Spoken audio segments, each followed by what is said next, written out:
Kapolri Jenderal Listio Sigit Prabowo dan Panglima TNI Marsikal Hadi Cahyanto meninjau proses vaksinasi COVID-19 bagi anggota TNI Polri di beberapa wilayah Bali, Jumat 19 Maret.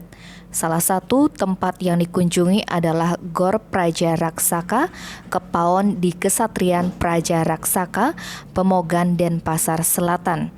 Dalam kunjungan tersebut, Kapolri dan Panglima TNI didampingi Gubernur Bali Iwayan Koster.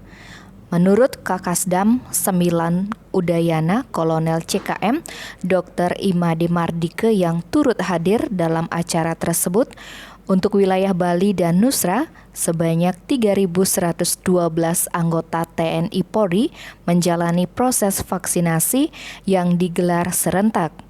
Di antaranya di Kepaon sebanyak 600 personil, Singaraja RSC 200 personil, Polda Bali dan jajaran Polres sebanyak 1.600 personil, Makorem Mataram 232 personil, Kupang 350, Atambua 80 dan Bima 50 personil.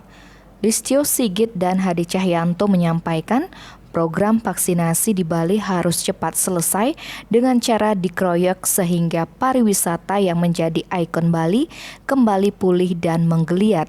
Selain itu, dia juga meminta agar jajaran TNI Polri tetap mentaati prokes seperti menggunakan masker, mencuci tangan, dan menjaga jarak walau sudah divaksin. Tim Bali Express melaporkan.